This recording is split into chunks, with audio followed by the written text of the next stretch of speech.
Ladies and gentlemen, I'd like to request Mr. Ritesh ji to join us on stage.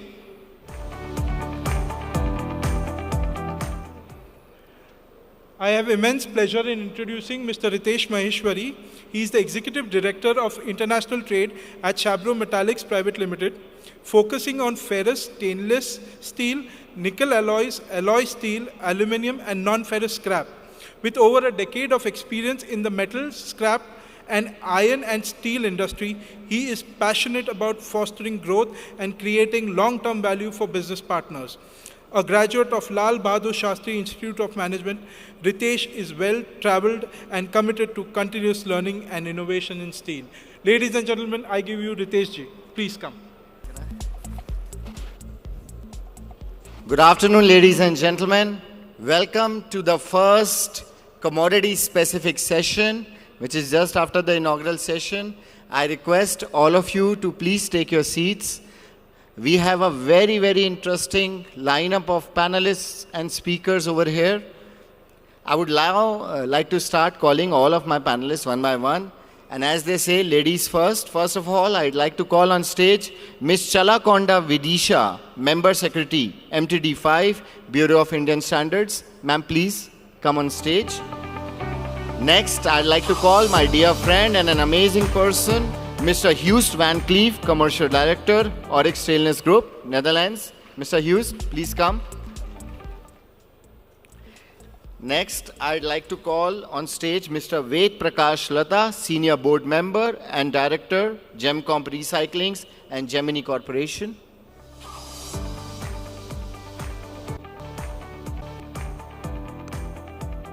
Next, we have Mr. Vishal Vadhwa, DGM Sourcing, Jindal Stainless Limited.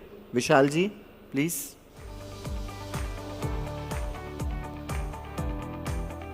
Welcome. Thank you.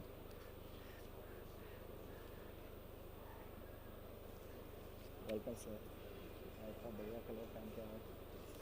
And lastly, I'd like to call the session chairman, Shri Vinod Kumar Tripathi ji, Joint Secretary, Ministry of Steel. Sir, please. Ladies and gentlemen, we are in Jaipur. Jaipur is the pink city. So the city is pink, but you know the steel which we make is totally blue and white. That's why our steel is called as stainless steel. We are very, very proud to be representing a very burgeoning and growing stainless steel industry in India. And we are confident that as the Indian economy grows and aims to reach $40 trillion by the year 2047, stainless steel is one material which is going to play a very crucial role in the growth of economy and industries in general. This particular session on stainless steel will focus on life cycle and recycling of stainless steel. Globally, the stainless steel production is at 60 million tons per annum, and the market is valued at about $150 billion. This is expected to reach to $255 to $280 billion at a compounded annual growth rate of 7 to 10% by the years 2030 to 34. Asia Pacific, led by China, India, and Indonesia, constitute a very big chunk of this market. Now, without getting too much into numbers and statistics, I would now like to call our first speaker of this session, Shri Vinod Kumar Tripathi ji. Sir, kindly guide us with your august presence and set the tone for this session. Sir, please. Good afternoon and thank you for having me here. Stainless steel is alloy steel.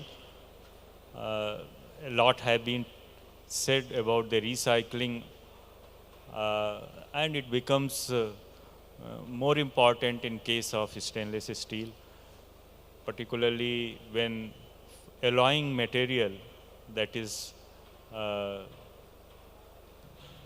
nickel and chromium, which is not mined in India, and we are almost wholly dependent on the import.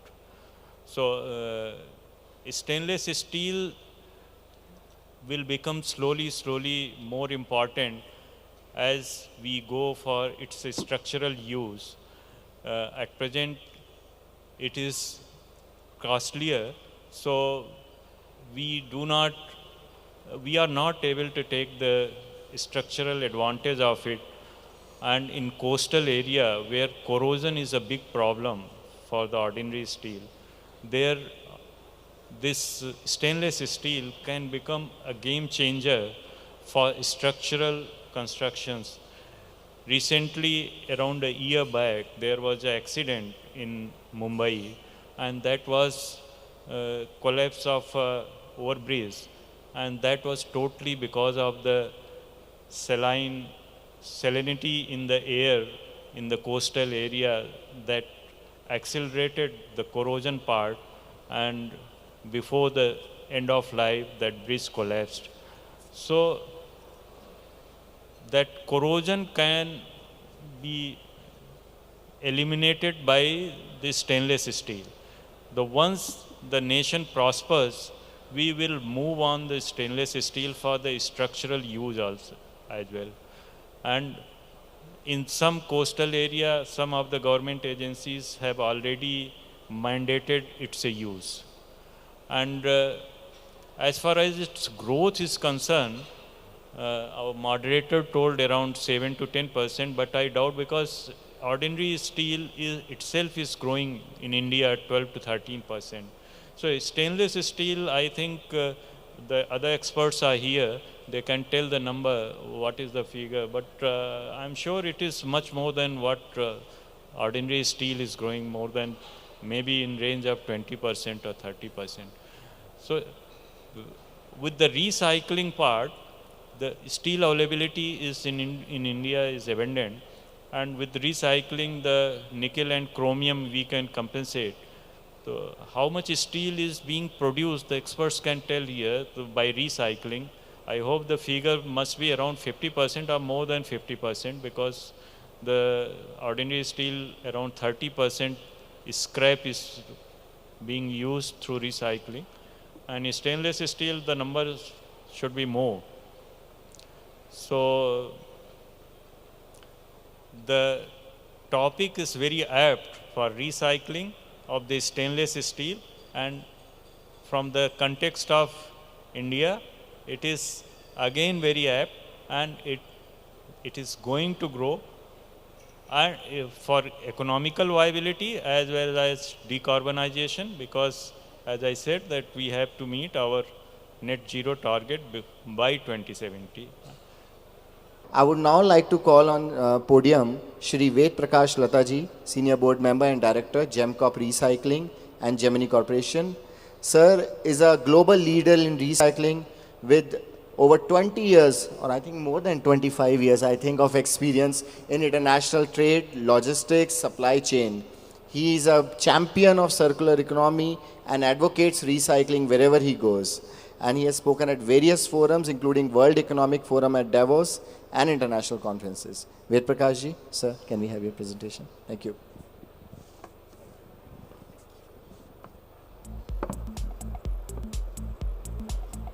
Namaste, good afternoon.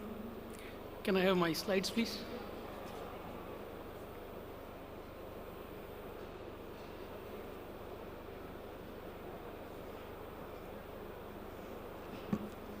So by the time they put the slideshow on,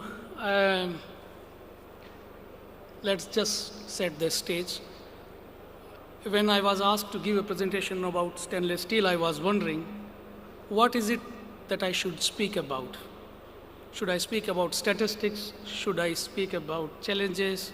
Should I speak about opportunities? Who knows these things better than you people?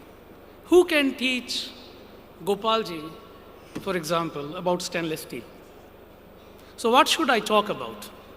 And I thought I should speak about a vision. I should take us to a journey 20 years from now.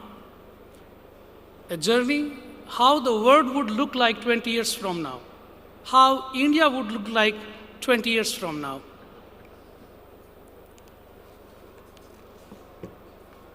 Let's picture India 20 years from now. We all know these figures. I'll quickly brush through them. India is going to be, as it has been said, and I believe firmly, between 20 to 30 trillion dollar economy. If we believe what Mr. Gautam Adani said, that we are going to add $1 trillion every year to our economy in next 50 years, I believe the stock market would reach to 700,000 to 800,000 points in next 20 years. I believe India's per capita income will reach to $10,000 to $15,000 in next 20 years. I believe India will have the second largest capacity, railway capacity, in next 20 years. I believe India is going to be, if not second, the third largest automobile market in next 20 years. India is going to be for sure between fourth to fifth largest in aerospace market. India is going to be second in textile market, and India's steel capacity is going to reach 500 million tons from current 160 million tons. What about stainless steel? 20 years ago, the world GDP was $41 trillion. Today, we are at $110 billion. And in next 20 years, we are going to cross $200 billion. 20 years ago, India's GDP was $700 billion. Today, we are $3.8 billion. 20 years from now, if we would continue our journey over 6% growth per annum, we are going to reach easily between 25 to 30 trillion dollars. And you would be wondering why I am saying these things, why I am talking about GDP. Because stainless steel is the only metal which has grown in tandem with the growth of GDP. That means 20 years ago, when the world GDP was $40 trillion, the world was producing 20 million tons of stainless steel. Today, we are over $100 trillion economy. We are producing almost 60 million tons of stainless steel. And in next 20 years, when the world is going to cross $200 billion, we are going to cross 150 million tons of stainless steel. That means for India, we would reach easily to 25 to 30 million tons of capacity. That means 20 years from now, we would need 3 times of resources than what we are using. Currently, humanity is using 100 billion tons of raw material.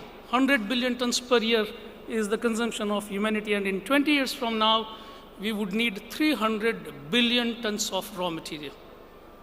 Imagine the scope of recycling. Scope of recycling in stainless steel world too. But would it be based purely on consumption? I believe not. It would be based on innovation. Innovation will be the driver.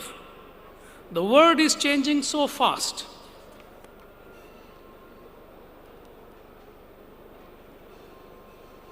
Can you imagine what is this? Any guess? Anyone would like to take a guess? This is Porsche. First Porsche car ever made, 140 years ago. And this was an electric vehicle. Until the turn of last century, Ford and GM needed only 6 kinds of materials to produce car. Today we need 60 types of material to produce the car. That means for stainless steel, it has to change drastically. Stainless steel will produce from now to 20 years futuristic alloys, like shape-changing alloys, which can turn to their original shape after deformation. It would produce smarter alloys like quantum alloys that can bring a revolution in medicine, energy, and computing industry. They would be producing self-healing alloys where the micro cracks in the material are sealed autonomously as the material extends its lifespan.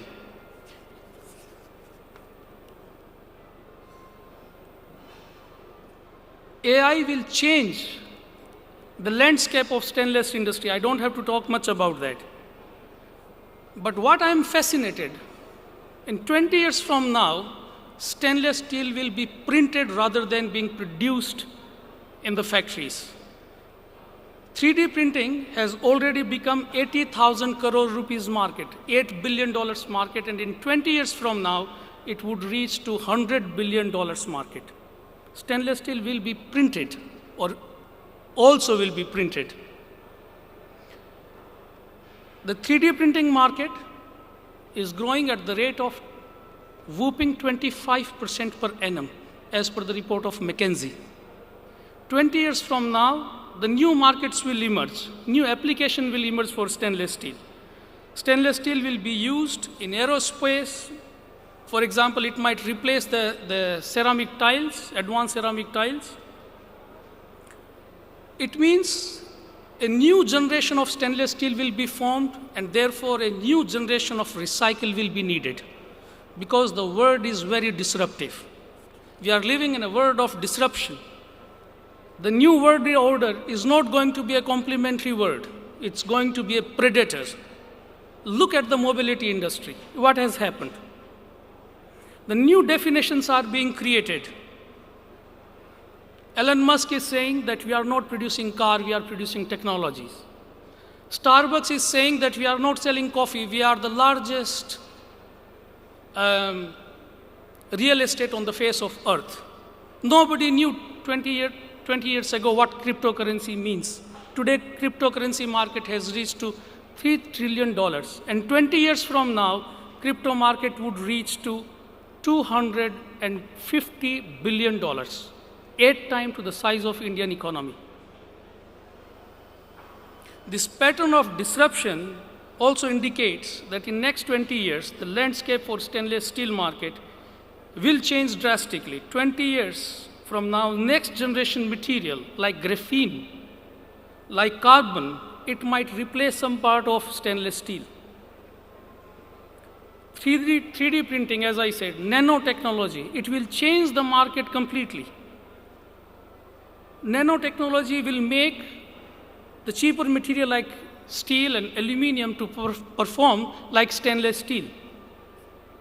Today, it's very difficult to recycle carbon. It is carbon fiber. It is very difficult to recycle graphene. Today, carbon fiber market is only $7 billion. But in 20 years from now, it is expected to reach $58 billion market. Graphene is only $300 million market. 20 years from now, we do not know yet how much graphene might be used. It's a fantastic material, but it can't be recycled.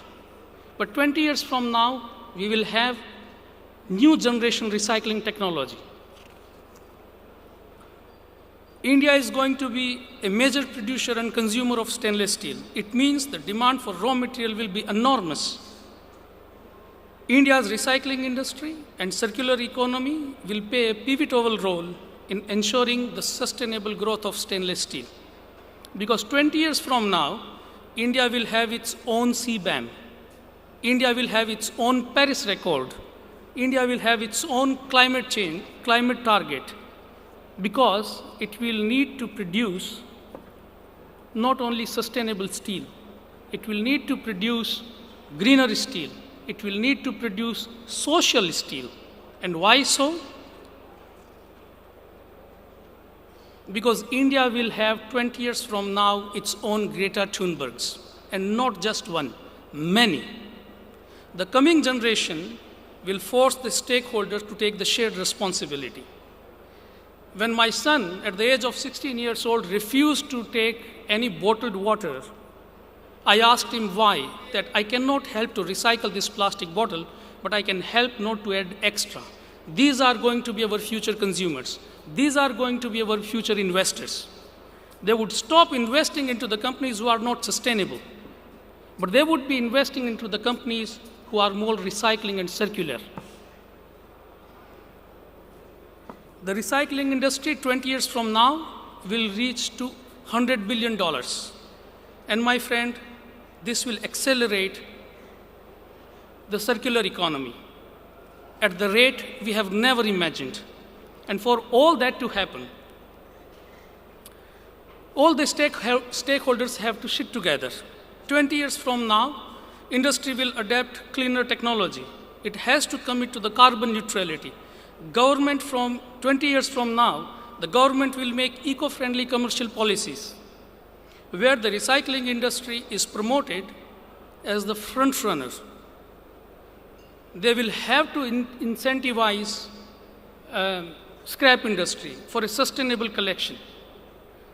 The carbon footprint will be part of balance sheet. It will decide the score of a company and therefore the cost of financing. They will take actions like creating micro ecosystems. And why? Because 20 years from now, India will have its own Green Party. In 24 countries around the world, there are Green Parties who are sitting in parliament and in legislative assemblies. They are part of government.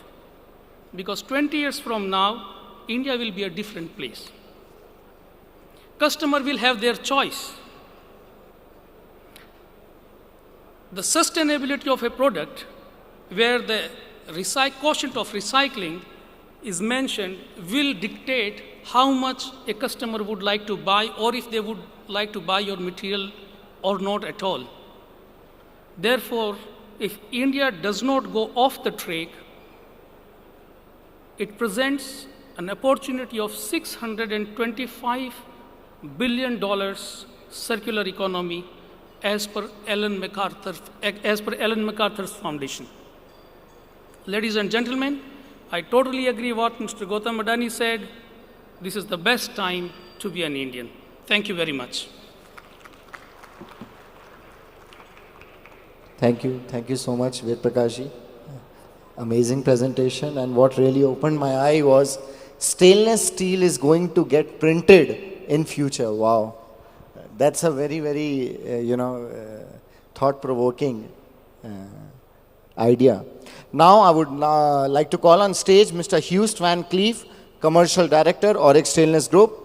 Mr. Hughes is a dear friend, has master's degree from Erasmus University School. He joined Oryx straight after completing his studies in 2003, working for 4 years in the German market, and he's right now responsible for purchasing alloyed scrap in both domestic and international areas. And he's also the chairman of the Stainless Steel Committee and Board in BIR. Sir, thank you. Thank you so much. Thank you, Ritesh. One question. You mentioned two colors of stainless steel. Yes. Which ones? So one is the blue. And the other one? Absolutely stain-free, white. White. Shiny. But Mr. Pratash, you mentioned another other color. Which one I like more? And that's green. Green. Okay. Green. Yes. Okay. Thank you, MRAI, for having me as one of the speakers of today. I would like to start a little bit with who we are. I'm Joost van Kleef, MD of Oryx Stainless in the Netherlands. And yeah, who is Oryx Stainless? We are the world leading processor in raw materials used in the production of high quality stainless steel. We have a sales turnover of roughly $1 billion USD. It was 2023. And the sales volumes of approximately 50,000 tons per month. We do it in 5 facilities, the headquarters in the Netherlands, one yard in Germany, another one in Barcelona, and then 2 Asian yards, one in Bangkok, and recently opened the yard in Johor Bahru in Malaysia. And the added value of the company is the volumes that we do. So every month we sell plus minus 50,000 tons stainless steel blends to the mills. And we sell quality blend, customized blend according to the mill specifications. So we guarantee for 304, for example. For 304, better? Both? For 304, we guarantee inspect material, so 8 nickel, 18 chrome, balanced iron, maximum 0.5, 0.6 copper content, depending on the specification of the mills. On top of that, we have a strong balance sheet. Furthermore, we are recognized for a scientific approach in promoting intelligent recycling. So what we do is that we voluntary and professional engagement in several industry associations, such as the MRF Metal Recycling Federation in the Netherlands, BDSV in Germany, and what Mr. Ritesh already mentioned, the BIR. And since 2010, we have a dedicated scientific approach on the reputation on the reduction of the carbon footprint by recycling, stainless recycling. And our recent effort was a joint project between the Thai and German scientists for the benefit of excellence in stainless steel circular economy research. And of course, we have the Oryx newsletter.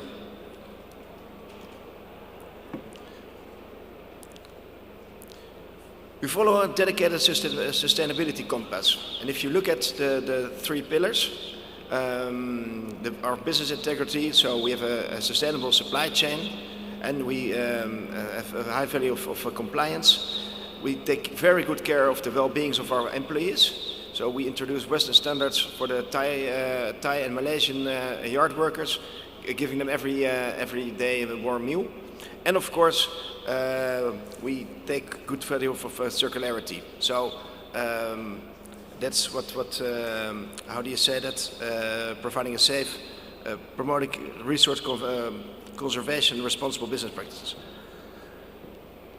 And looking at that, stainless is a poster boy for circularity. So if you look at the graph, you see, of course, it's well organized and regulated recycling industry, and it's a facilitator for circularity. So if you look at the graph, you see the melter production, materials coming from the earth, and that goes then to the rolling mill. After the rolling mill, part of the material goes directly back into the facility again. After that, it goes to the end-use fabrication for the production, and it goes then directly to the building industry, the transport industry of the household industry, for example. Material, after that, making that material flows back to the melt shop. So that brings us to a high end-of-life recycling rate of about 95% for stainless steel, which is really, really high. Therefore, scrap is a very sought-after product. If you look at the scrap ratios and overall recycled content, it significantly increased over the past decades. So in the Western world, we saw in 2000 to 2000, we saw roughly about 40–45% of material that was recycled. And now that the usage of scrap is in the Western world, it's around 70%. In last year, Outokumpu produced even a scrap ratio rate of 95%, which is really extremely high. And that's good, very good because recycling lowers the steel carbon footprint. And we did this again with the Fraunhofer Institute. We did a study, and we see that the grain stainless steel is only possible with scrap. So if you look at the 304, the scrap, the carbon footprint of stainless steel scrap significantly lowers the carbon footprint compared to the steel production with only primary material. It's for the 300 series, 304 series, it's 7 tons CO2 reduction compared to material that's produced only by virgin material, by primary material. And for 316, it's even higher. It's 8.5 tons CO2 reduction per metric ton stainless steel produced. And where does it come from? It primarily comes from nickel, because nickel carries the largest CO2 rucksack. And if you look at the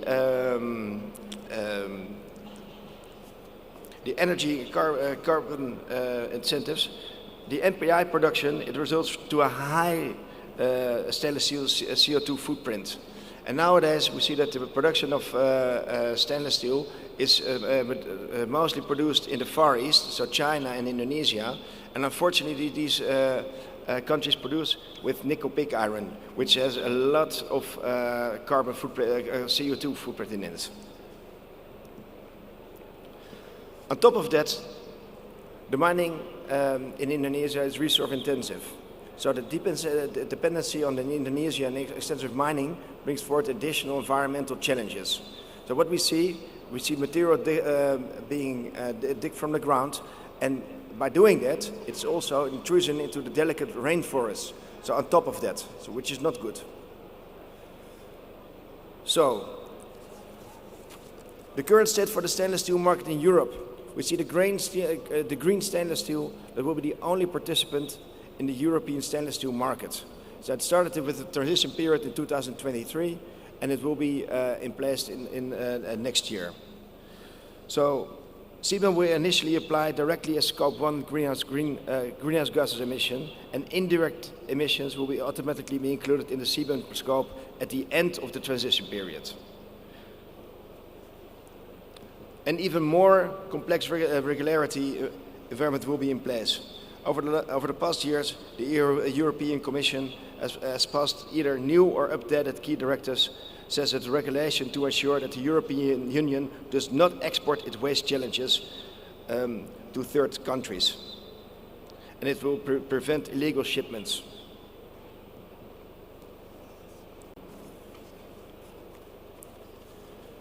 So the good thing is that scrap is an international commodity. And it remains, these regional and international trade remains the balancing mechanism. It's a fluid commodity and travels to where it's needed. For scrap, it remains within the region. It needs good business relations and a proper valuation and recognition of the material. And in a tight scrap segment, in 2023, it was only met by higher import volumes and so Europe has become a net importer, same as in 2024. So scrap, it mitigates the supply chain risks. So this, what we've seen the last couple of years, we see two vulnerabilities for external events. So we saw COVID-19 lockdowns and the Suez Canal diversion, which made traveling of stainless steel finished products very, very difficult, and scrap strengthens the supply chain. That's the reason why we recently opened a new yard, because if you look at the map where we are based, we have several yards in Europe, from where we supply directly to the biggest mills in Europe, but we have two yards, one in Bangkok and another one in Malaysia, and from there we can supply either to the Far East or, of course, to India, and we'd love to do that. The volumes that we're striving for is 160,000 tons over the next couple of years. And looking at the Thai yard, we see the size expanded, and we did some big investments for additional trading facilities in containers. And of course, we are ISO certified. Key takeaways for today. Scrap is the much sought after product needed in our circular economy and carbon reduction journey. A well-organized, logically optimized and regulated recycling industry is key facilitator ensuring quality and volume flows. And we as Oryx Stainless remain a reliable partner to the Indian stainless production with potential to further growth. Thank you for listening. Thank you. Thank you so much, sir. Finishing just in time. No, I think you brought about very, very crucial points in your presentation, that green is actually the real color of steel now, and increasingly with increasing goals and tougher norms for carbon neutrality, it's a thought in process and it's an action which is needed, where more and more companies or manufacturers should be looking at scrap as a better raw material for reducing carbon emissions. And also with CBAM and all the non-OECD country export restrictions coming from you, already we are seeing that incoming scrap shipments from you to India are getting lower and lower. And we are hoping India will get its registration done. On behalf of MRAI, we have given a very conclusive reply to the relevant ministries. And we are hoping before the deadline, the ministry will submit. And when the proposal comes to Europe, we will knock on your doors through BIR to help us get those approvals. Yeah.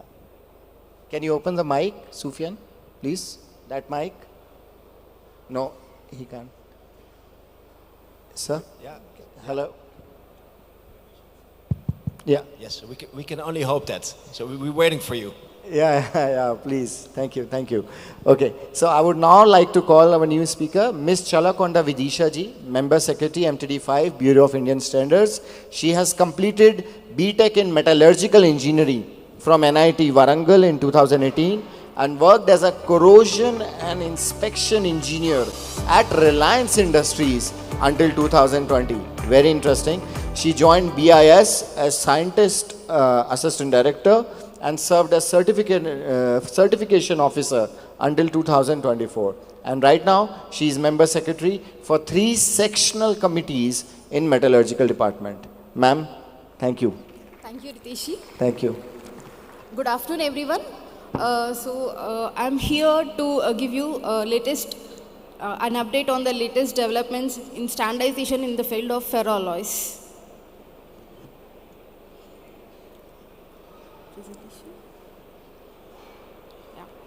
So, Bureau of Indian Standards is the national standards body of India. And I would like to start my presentation by giving you a brief introduction on what is BIS and what is the standardization process in BIS. So, BIS has identified 17 important sectors, and these are basically the divisional councils, under which we have sectional committees and subcommittees, panels, and working groups. So we have already published around 25,000 Indian standards. Some of them are adopted from ISO, IEC, and some are indigenous. So these standards include product specifications and methods of tests, code of practices, guidelines, etc. So BIS also encourages the quality of the product by various certification schemes, and it also includes voluntary as well as mandatory certifications. By mandatory certifications, we mean the quality control orders issued by various ministries. BIS is also a part of various ISO technical committees, and BIS represents India in these technical committees. So these are the 17 divisional councils: chemical, civil, electrotechnical, electronics. So you can see we have a wide range of divisional councils. So who are the members of our sectional committee? So these I have just listed some of our stakeholders. The most important stakeholders are the industries. Most of our inputs were given by the user industries or the manufacturing industries, industry associations, as well as some laboratories, other standard developing organizations, and academy also, and research organizations. All these people were the part of our sectional committees.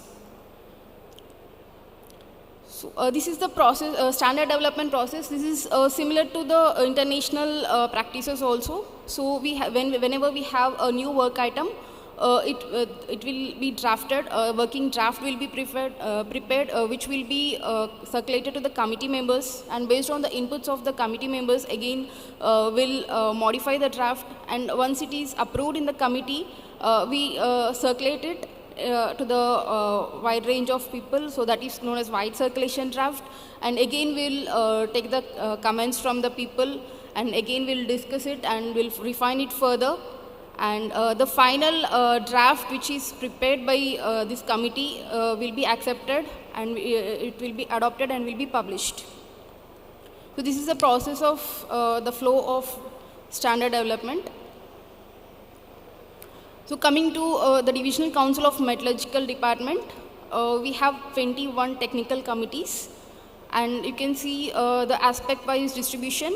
Most of the standards in our divisional council are product standards, and most of these product standards were also in the QCO. And the remaining, you can see the next majority is the method of tests, and we also have code of designations and other important standards. So this is the composition of the sectional committee. So it is under the divisional council, and it consists of a member secretary and stakeholders from different organizations. And this committee will be reviewed once in every 3 years. So these are the 21 sectional committees, and one of them is Ferroalloy Sectional Committee, MTD5. I must say it was originally a sectional committee, but then again merged into raw material committee, MTD13, and again in the last year we have again constituted a new sectional committee for this field.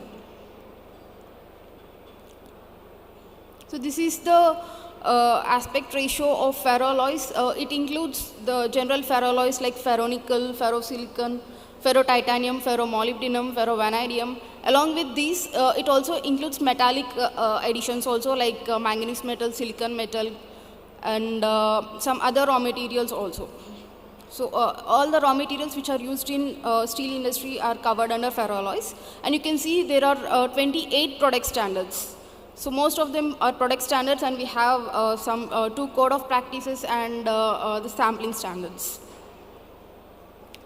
So I would like to give the glimpse of the QCO standards which are under ferroalloys sectional committee. So you can see ferrosilicon, ferronickel, ferrochrome, ferromanganese, silicomanganese, all these QCOs were already implemented.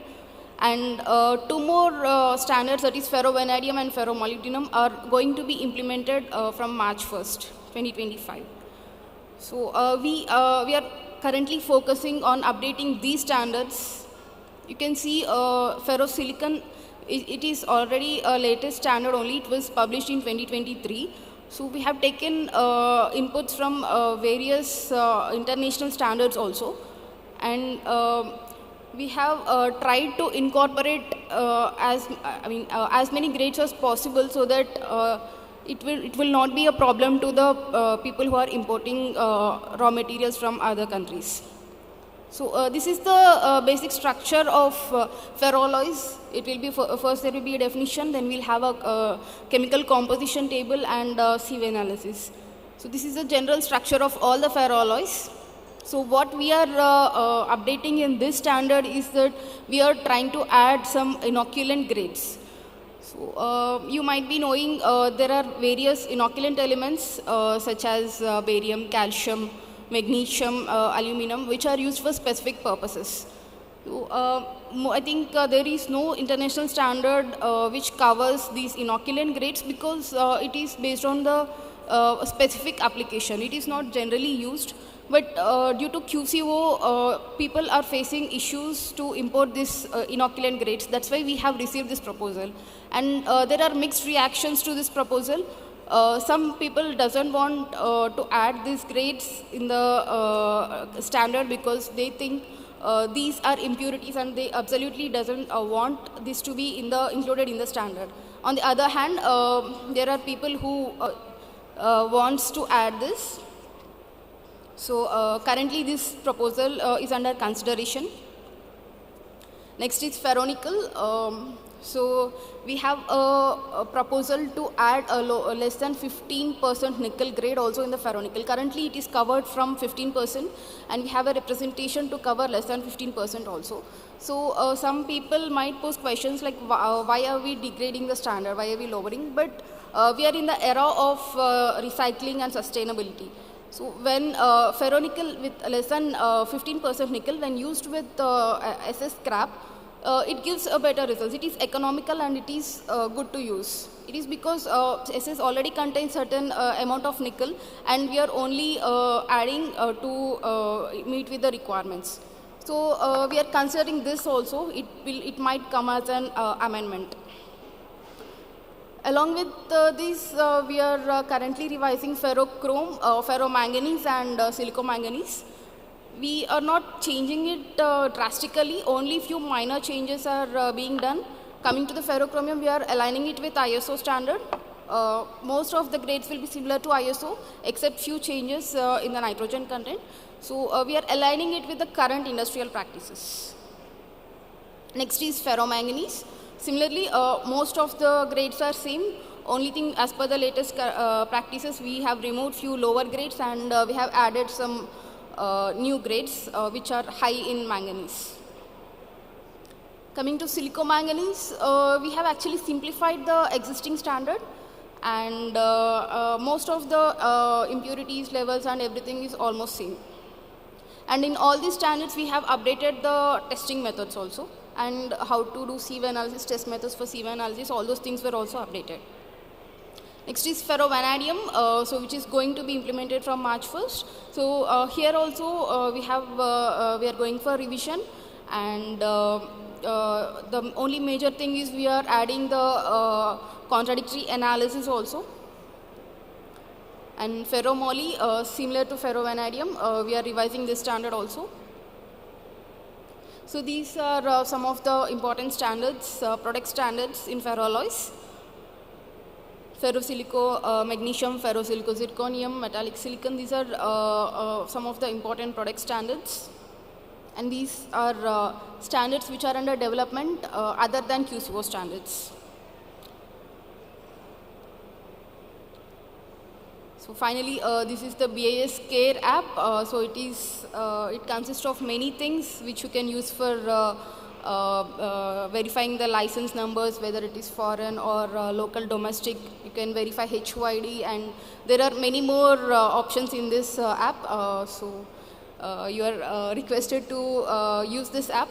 So that's all from my side. Thank you for giving me this opportunity. Thank you so much, ma'am, for your very apt presentation. So just to set the context of this presentation for all my overseas friends as well as this, the Indian government Ministry of Steel is very, very serious in augmenting the quality of stainless steel and other ferroalloys which are produced in the country. They are inviting regular discussions from us at MRAI as well as various industry participants to ensure all our standards are very much aligned to the global peers, as well as strict adherence to such standards is followed to get a role or participation in key government infrastructure projects as well as activities. So I think in last 3 years I have been also closely interacting with BIS, and I realized they are doing some stellar work, and most importantly it's all very interactive. At each meetings we are involved and we are invited. Now next up I have a small letter from Secretary Steel, Ministry of Steel, who could not be part of this conference due to some last minute parliamentary meeting. He has sent us a very positive message. Sufyan, could you please display? So this is the message. Secretary Steel Shri Sondrik Promik ji has congratulated MRAI and has appreciated the strong hard work which MRAI is putting up and the role of MRAI in realizing India's circular economy as well as missions like Mission Life.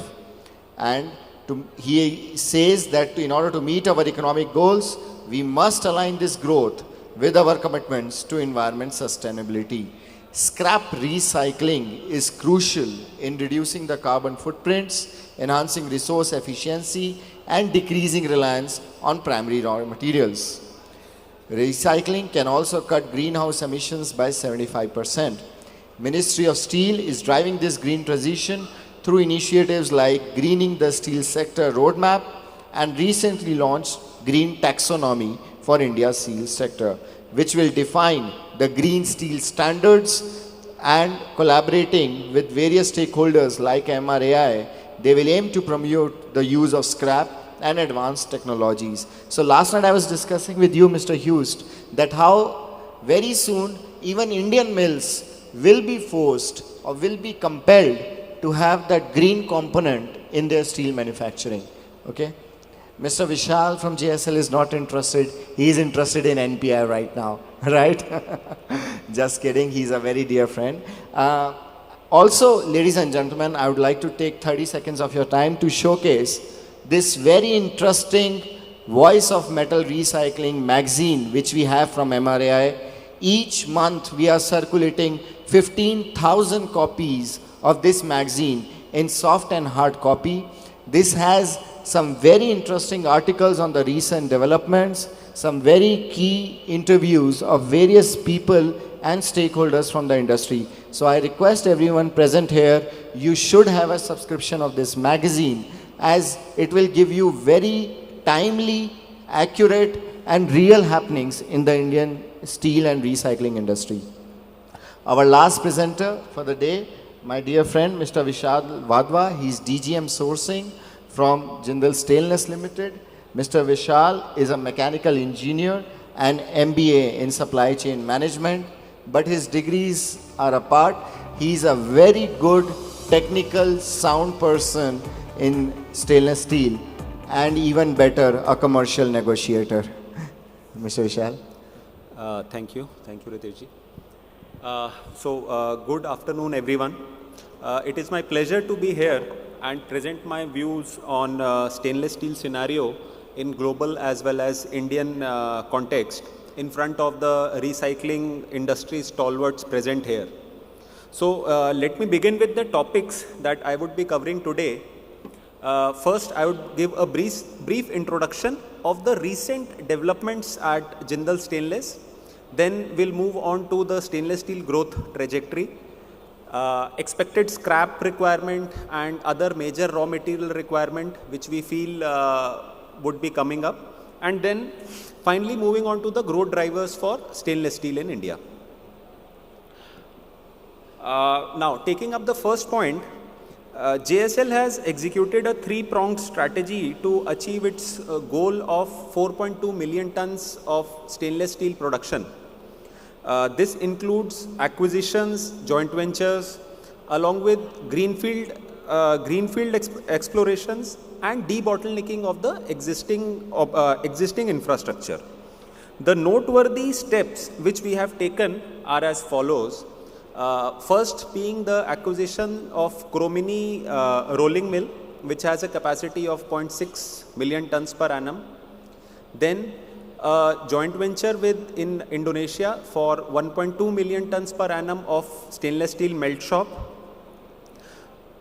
Downstream integrations of our own Jajpur unit facility, wherein we have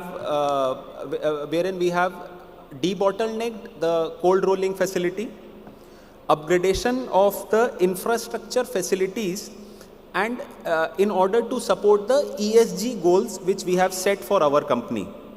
And finally, the specialty steel ESR furnace and forging at the mother plant, which is at Hisar. So these have been few recent developments, and a few noteworthy acquisitions which we have done are acquisitions of Rathi Super Steel and Rabiran Vinimay. Basically, traditionally JSL has been a flat product manufacturer since inception. However, with the acquisition of Rathi Super Steel and Rabiran Vinimay, we have also extended our working to the long product segment. Along with this, we have also a 49% stake in NPI manufacturing facility in Indonesia, wherein the capacity is 28,000 metric ton of nickel content per annum.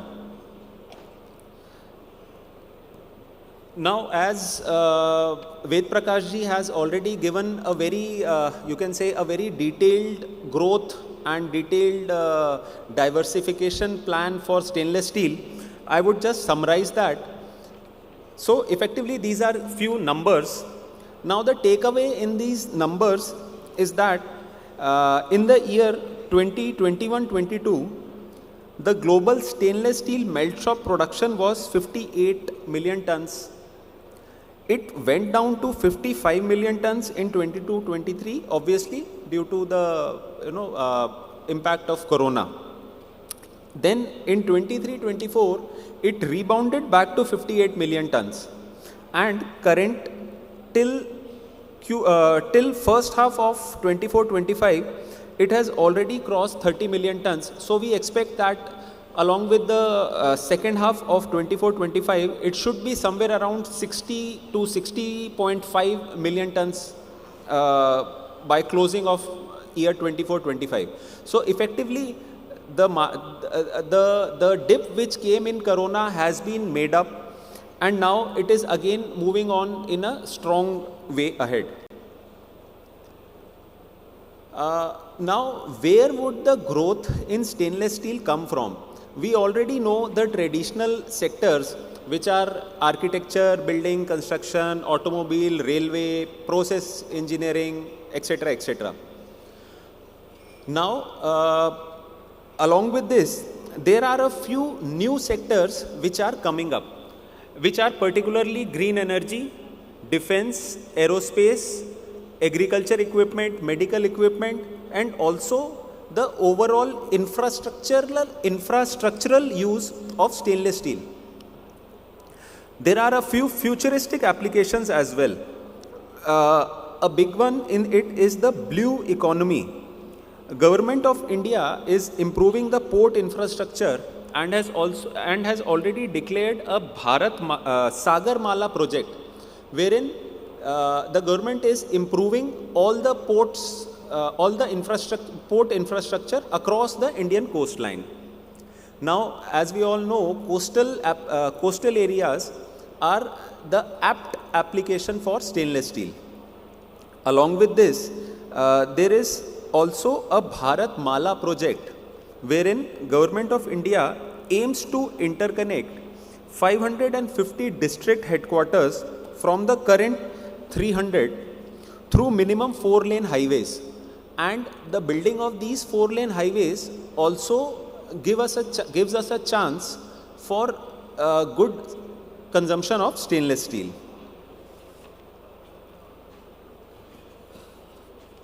Now, a small snapshot of stainless steel flow into India.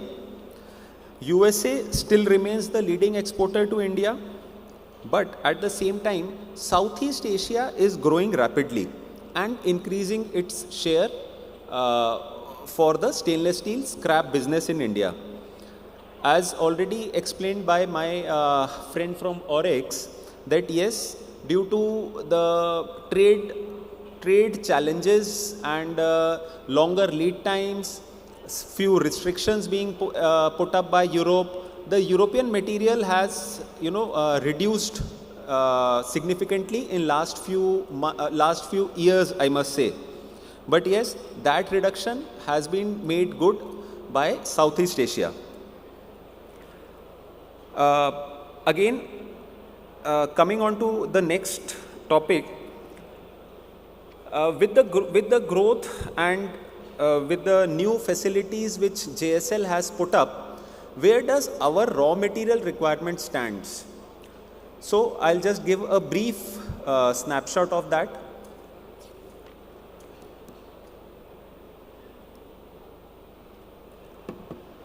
So our nickel bearing raw material requirement, which primarily consists of 304 and 316 generic grades. 304 would be somewhere around 58,000 tons per annum by 3031, which is next 5 years. 316 would be 4,500 tons, and then somewhere around 3,800 to 4,000 tons of ferronickel. We would also be requiring a lot of copper bearing raw materials, which would primarily be 200 series scrap, somewhere around 6,500 tons per month, 630 grade, or which we generally call as 17.4 pH precipitation hardening grade scrap, which would be somewhere around 8,000 tons per month, and then 3,200 tons of armature scrap. So these are the major scrap baskets or the scrap requirements which we expect to come up by financial year 3031, which is in the next 5 years. Along with that, we also have a blast furnace, and few of the requirements of blast furnace are also mentioned here, although since this is a scrap conference, so that might not be of interest. These are a few ferroalloys requirement. And now coming on to the growth drivers for stainless steel in India, particularly in India. So as we have already, discussed, few of the government initiatives, few other general increases in the consumption of stainless steel. It is also pertinent to be mentioned that since India aims to become a 40 trillion economy in its 100th year of independence, and stainless steel as a commodity is directly correlated, has a direct correlation with the GDP growth. Currently, India remains the second largest global consumer of stainless steel, and the focus areas would remain infrastructure, construction, manufacturing, and logistics, wherein the bulk of material goes. Ambitious government projects, which we have already discussed, Sagar Mala project, Bharat Mala project, rail network, metro network, Swachh Bharat Mission, Gati Shakti project, all these would definitely give a lot of emphasis for stainless steel consumption. And there will be an increase in demand for transport in terms of passenger as well as personal usage vehicles. So, with these points in mind, it gives us a very clear indication that yes, stainless steel would be a promising metal for the future, as well as a metal which would help India to fight its war against corrosion. Thank you for being a patient listener. Thank you, Vishalji. Thank you so much. Always. Your slides are filled with numbers. We have many suppliers in the audience. They were all looking at your numbers anxiously. I was looking at them anxiously. You are writing XYZ, but you are not buying anything from us. Mr. Hughes will agree, right? Okay. So, ladies and gentlemen, I think a round of applause for all our speakers here. They've all given very good presentations, all talking about numbers and what are the recent trends. I would now like to open the house for about 10-15 minutes for open question and answer round. It's going to be a very informal round, so please feel free to ask whatever you want to ask in a short manner, and I will request our panelists to keep the reply also in short so that more and more people can participate. So anybody who wants to ask a question? Sufyan? Gopalji? Can we have the mic for Gopalji? Yes, okay. Thank you. Hello. Wonderful presentations, everyone. Thank you. So I'll just go back to the data that Ved Prakashji presented and Mr. Wadhwa presented. Like the total production of stainless steel is around 60 million ton, if I'm not mistaken, in the world. And then I'll come to Mr. Yust. He's talked about color of the steel. He didn't like the blue color, he didn't like the silver color, he likes the green color. For green color, we require NPI, ferronickel, in order to attain the green color. I was talking to Tripathi ji yesterday evening during the President's dinner. He was mentioning that nickel pig iron is going to be regulated and it's very difficult to import. So how the things are not matching? Like we are talking about 60 million ton to 150 million ton in the next 20 years. We don't have scrap. Things are getting localized instead of globalization. Things are getting localized. You said 95% of the production Outokumpu did was through scrap. So where are we going to get the raw material from? If nickel is not available, scrap is not available, what are we going to do? I hope the question is not very big. Yeah, please. Thank you. It's a very specific question. You want whom to answer, sir? Anybody? Okay. So he's talking about that, NPI. Sorry, just I want to correct. What Mr. Hughes meant was NPI is anti-green, right? NPI increases the carbon, yeah. But again, his question essence is very valid. If NPI is going to be regulated, scrap is in short supply, how the stainless steel production is going to go up? Am I right? I got the essence right? Right. Okay. So, Mr. Hughes, Mr. Vishal, I'd like to have both of your comments on it. Short comments. Yes. Should be on. Yeah. Okay. So, I'll try and answer maybe partial question. Effectively, whatever scrap is there, obviously, every country, every nation will try to secure its scrap for the quantity that can fetch a premium for being green. I mean to say that not every customer across India or every customer across the globe is ready to pay a premium for green steel, right? So, whichever customer is ready to pay that probably should target to buy green steel, and at the same time companies should also accordingly make their product lines some quantity of green steel for the customer who can pay a premium, and the balance of the material is regular steel, maybe stainless steel, may be made up of NPI or any other grade of material. So it's not necessary that currently if 60 million tons of steel is produced, then every ton has to be green steel. This is what I can think of. Okay.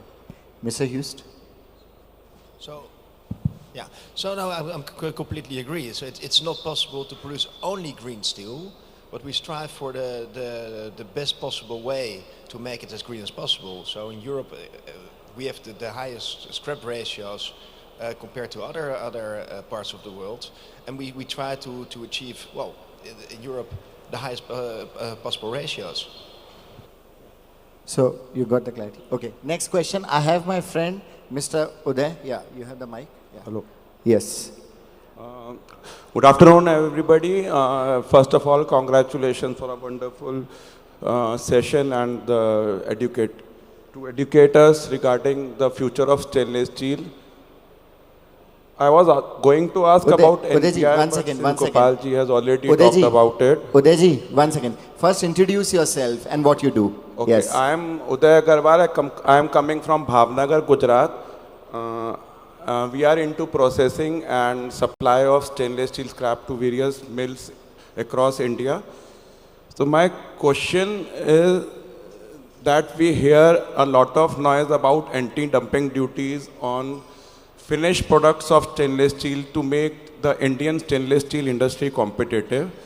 But of late, we are seeing that lots of intermediary products are also coming into India, products like steel billets and steel slabs, which are actually not helping the scrap business cause. Many mills have started buying steel billets and slabs instead of scrap from countries like Indonesia, where there are no duties and there are no taxes involved on those billets and slabs. So my question to the government officials sitting here is, are we thinking of putting any anti-dumping duties on the intermediary goods? So this is my question.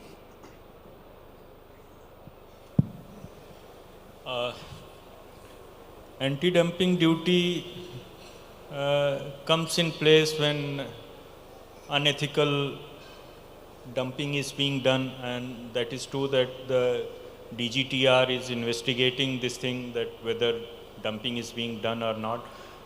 Anti-dumping will only come after the investigation of DGTR. So right now it's difficult to comment on that. But the second part which you highlighted, that intermediary products like stainless steel slab and billets are being imported. So in that I lied that one QCO has been issued which covers now the intermediary products, and that will be implemented by February, and I think Vidisha will throw light on that. After that, once it is covered in QCO, you can import only after getting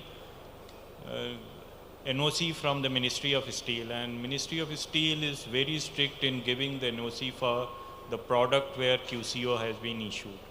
So you have to rely on the scrap as well as on the mineral part. You can import mineral, the nickel part, or you can acquire the mines. And there's a lot of exploration going on in India also to establish nickel mines. So that will be only way left once the QCO is implemented. Thank you. Okay. Next question. Sir, we come back to you. We're going that. My friend Mr. Manoj is there on the extreme there. Yes. And then you please come to sir on the front row. Yes. Hi, good afternoon. Manoj Sharda from Triple M Metal Canada.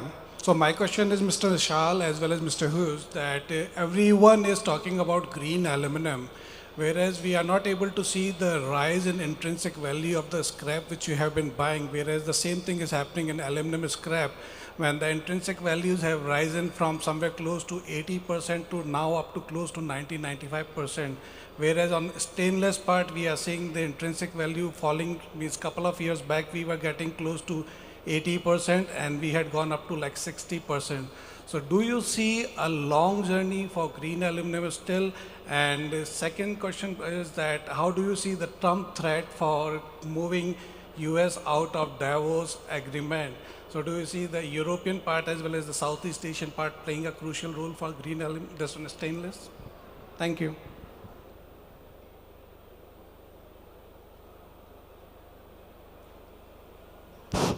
Manoj, you were talking about aluminium or stainless? Because I got a bit confused. No, basically what I mean to say, the green aluminum and the green stainless, the aluminum part we are getting intrinsic values increase. The spreads are so getting you are tighter. drawing a correlation with Absolutely. respect to aluminium. Yeah. Understood. Okay. So look, effectively, when we price our finished steel, there are two ways to it. Either we can price it as per the cost of the incoming raw material, or we can price it as per the price which customer is ready to pay for the finished goods, right? And obviously the second way mostly wins. If the customer is not willing to pay a higher price, then obviously no mill or no processor can keep on buying a higher priced raw material. So probably when you look at from the LME point of view, yes, the payouts or the intrinsic values have not increased, but at the same time we also need to look at it from the point of view of reverse working, wherein we have to work reverse from what we get, what price we are getting, or we can say that what payout we are getting in our FG. So then only we have to work backwards and price the scrap. Okay, thank you. Okay, you want to add a comment? So I agree. I think in the end it depends. You are a trader. In the end, a mill is a company that's also buying and selling. If you can price the material according to your sales, you are also able to price it higher. But you also have to give that back to the market. You understand? So that if I buy something at XYZ, I have a margin, I can produce it and sell it at a price which is higher, then we can also pay a higher price. That's it as it is. But at BR we also have several times we had an analyst from Austria. He always said that by the introduction of nickel pig iron, the LME price went down from, let's say, 90% to 80%, more or less. After the integrated mills, an integration of stainless steel mills using NPI, the price was around 70%. Of course, it's not written in stone, so the prices, it's always depending on supply and demand, so it can fluctuate. But again, it has to be in line with what you can sell. Okay, Correct. Can we, yeah. Can we move it to Sir in the front row? Yes. Can we give him the mic?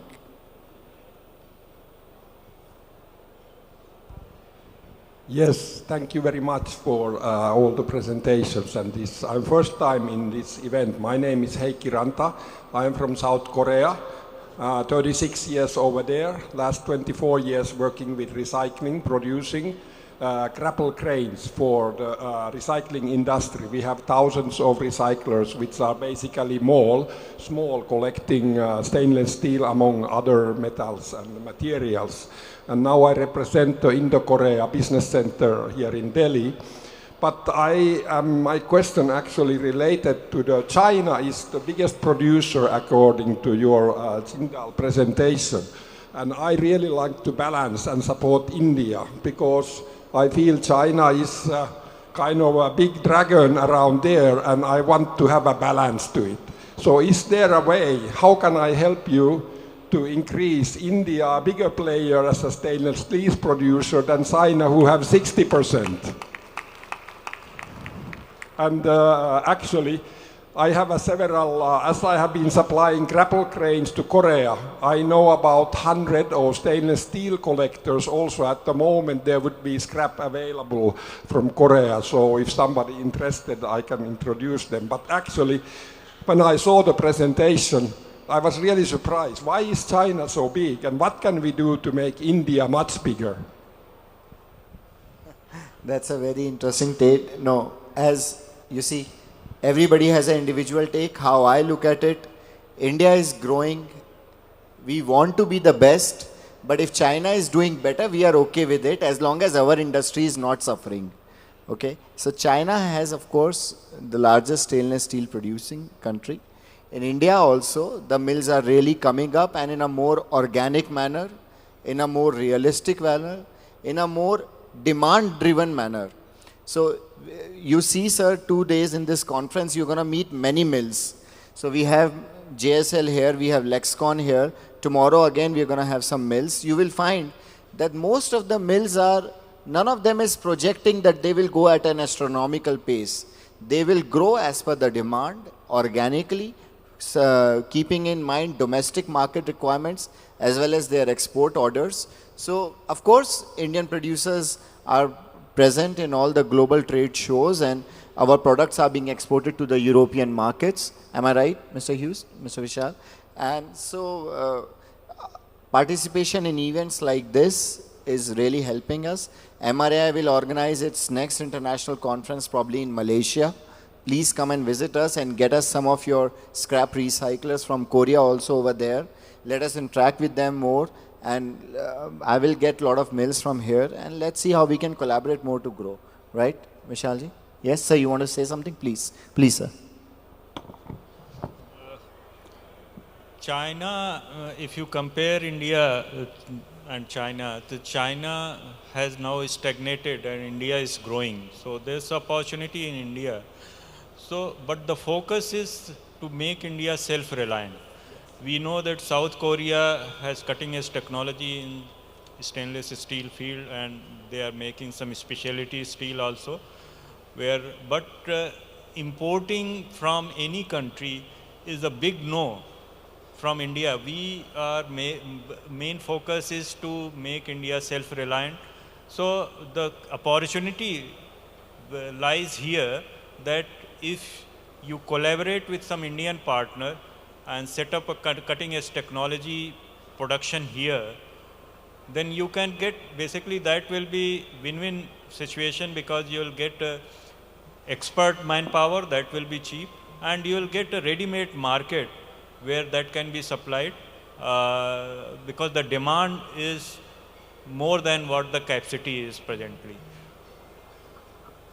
Great. So, yeah, please. I'd like to add one small remark. What you said was very interesting, but there is a difference in the character. And so just to give you an example, last year, despite China being stagnant, Chinese economy suffering, China became world's largest exporter. China exported $3.8 trillion worth of goods. India exported only $800 billion. So China exported the goods to the amount of totality of Indian GDP. India has to do a lot before it can beat China. Please. Yes, yes. But thank you for your spirit. We welcome such views. Thank you so much. Anyone from the audience has any more questions? Yes, I have a question from ma'am there, please. I think this is going to be the last one. MRAI staff is after me. Yes, ma'am. Please introduce yourself. And yes. Yeah. Hello, I am Vaibhavi Kejriwal from Nursing Mercantile Private Limited. So we import and trade coal coke and scrap and other minerals. So thank you so much for such an insightful and intriguing session. So I wanted to ask something about the 3D printing of stainless steel. Like you said, it is one of the future upcoming norms. So what do you think it would be more lucrative on which side of the table? Someone who is trying to sell it because it would come at a premium, but they would have the creativity to do a lot more with it, or someone who is trying to buy it because, again, there's premium to it. I was expecting somebody who's going to talk about that. So, I think Vishalji can reconfirm, 50% of the stainless steel uses for the aesthetic things.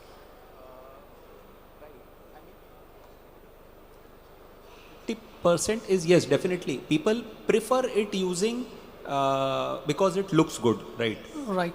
So, for example, if I have if I want to make a beautiful stainless steel door or a gate for my house, that would be very easily to produce through 3D printing technology rather than in something. So, the beginning will be for the aesthetic use, and then will be the complex tools. So, for example, the way we are growing, right? We would need so different kind of materials, so different kind of mixtures into a material that it would be very difficult to produce in a factory, rather than it would be very easy to produce in a 3D printing. So, for example, if you need to produce something stainless steel together with aluminium,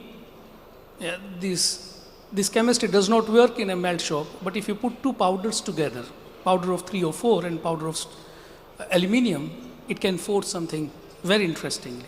So this is where these innovations will come, the medical equipments, the tools, the complex things. And a lot of 3D printing is still in laboratory stage. But 50 years ago, the lab-grown diamond was also remained in laboratory for 50 years. But in last 20 years, it had almost eaten 70% of the diamond industry. Great, great, great. On this thought, let me tell you a small joke, okay? It was evening 4 p.m. I was negotiating a scrap deal with him, Vishalji, and the difference was of $10. And I kept the phone down that, okay, I'm not going to make that deal of $10 difference, okay? I went back to my home. My father was getting installed a new gate of stainless. And that guy opened the cover and it said JSL. I took a hit, okay, JSL is here. Same day in the evening, I went to my sister's house for dinner. She had a new lift which was being installed. Again, she wrapped the cover off. Again, it was showing JSL. In the late night evening, I confirmed the deal to him that, okay, I can't run away from JSL. Stainless is going to be a very important part of our aesthetics. So, you know, that's something which is very, very real. I saw somebody raising a hand more. I just have time for only one short question, very short question. Okay, I'll give you both a chance. First you, sir, then you, Jaiprakash. Sir, please. Okay, the mic is with here. Jaiprakash, please. Short question, please. Thank you, sir. I am Jaiprakash Sahu from Big Mint. I have a very short question. Already Honorable Joint Secretary has answered it. Again, just for the clarification for the audience, I want to ask you. Is there any quality control order or BIS coming in stainless steel semi-finished form like slabs and billet or in NPI? If it is coming, when we can expect it? Yeah. Thank you.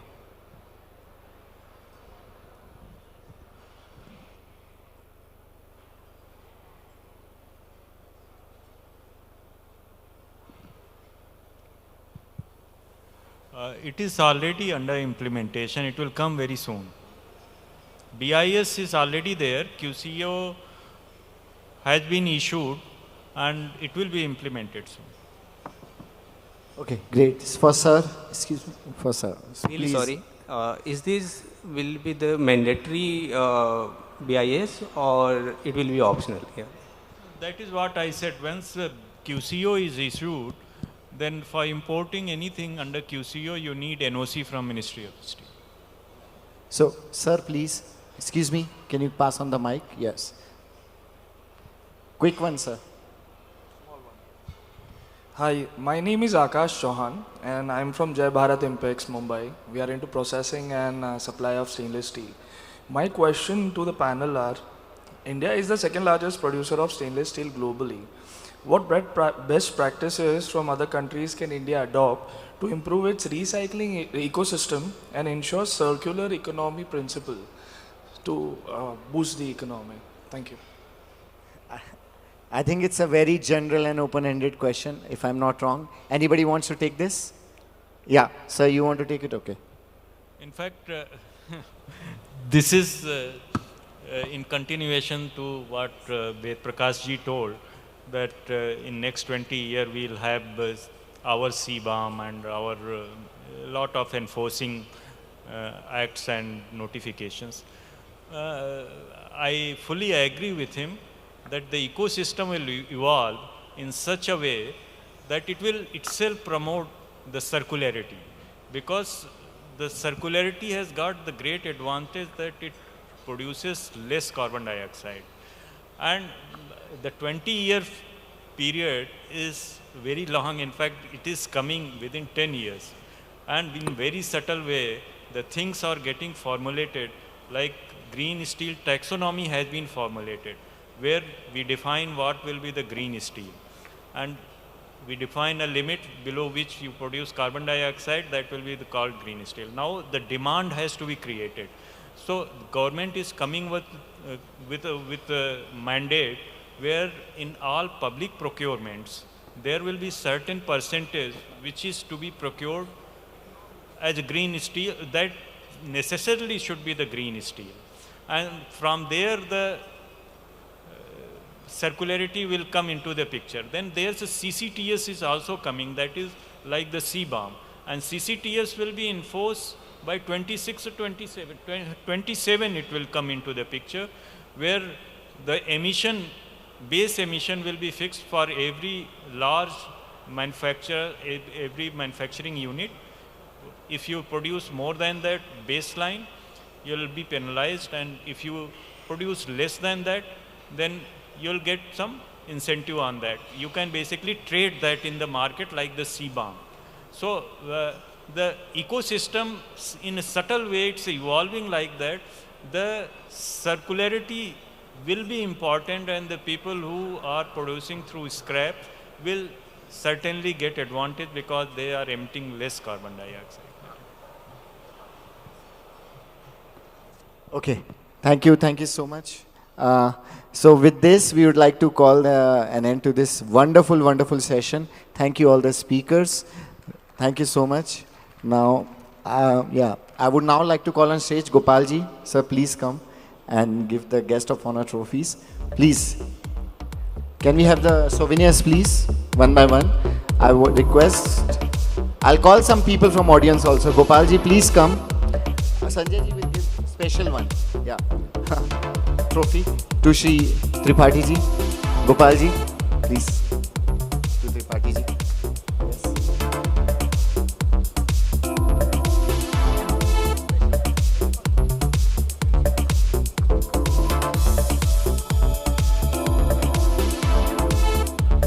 Okay. Gopal ji, please give a special speaker memento to Vishal ji, please. Gopal ji.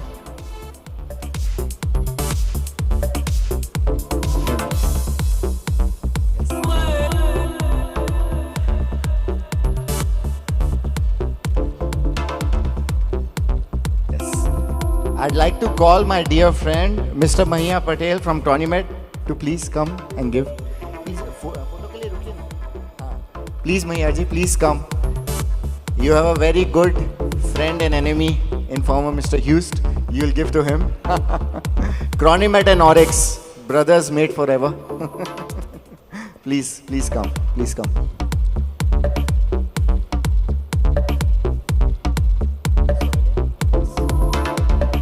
Hust, please.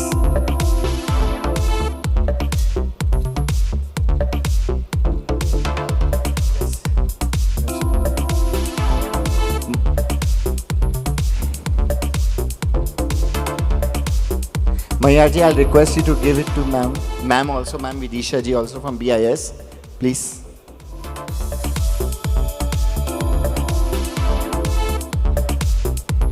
Yogesh ji.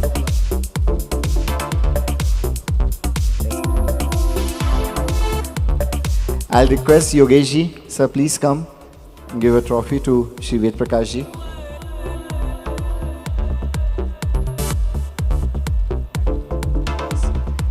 Yogesh ji is president of IFA, All India Induction Furnace Association. sir, please. Trophy, please. Radio, sir. Radio. Okay. So, I think we have amongst ourselves a special guest, Shri Neeraj Kanji. Sir, CEO of Mukund. Sir, I'd like to call you on stage. Our president, Mr. Sanjay Mehta ji, noticed you and he wanted to give you a special recognition award for contribution of Mukund to stainless steel industry. A big round of applause, ladies and gentlemen. Mukund is a pioneering company and a very good key player in stainless steel industry, sir. Welcome, welcome, sir. Welcome. We are delighted to have you. Gopal ji and Sanjay ji, I'll request you, please. Entire team of Mukund is here. So we thank you very much for your support. Thank you. Photo. I'll request everyone to join for a big photo.